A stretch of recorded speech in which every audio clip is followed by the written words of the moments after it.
अमचन music की शानदार प्रस्तुति।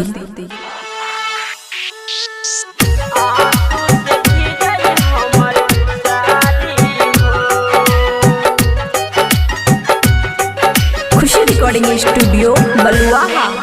जहिया से तू छोड़ के सैया गेल हो परदेश में, तोरा बिना हम रहै छिया पगली के भेष में। जहिया से तू छोड़ के सैया गेल हो परदेश में, तोरा बिना हम रहै छिया पगली के भेष में। जल्दी पकड़ के आवा रेलगाड़ी हो, जल्दी पकड़ के आवा रेलगाड़ी हो।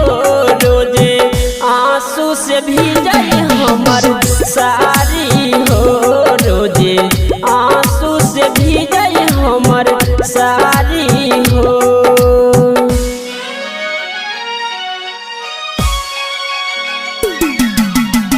सुमित सतीश रैना, सुमित सतीश रैना।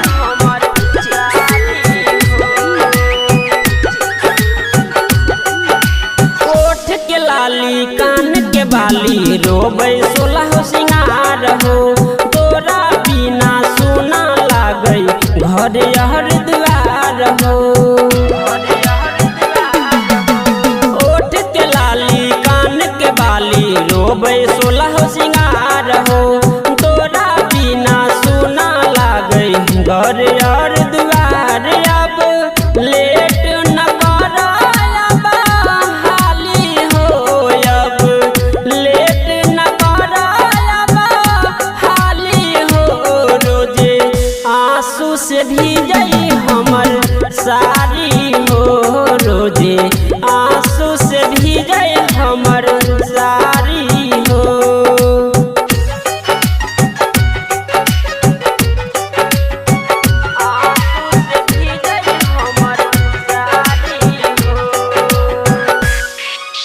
जहिया से तू छोड़ के गेल हो निकने लागई खाना हो, घर पड़ोस के लोग सब कोई मारे हमारा ताना हो।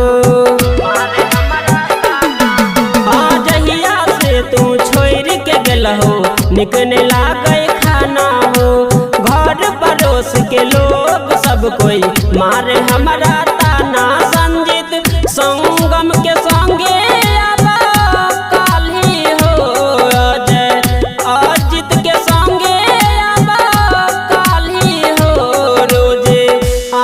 से भीजल हमर साड़ी हो, रोजे आंसू से भीजल हमर साड़ी हो।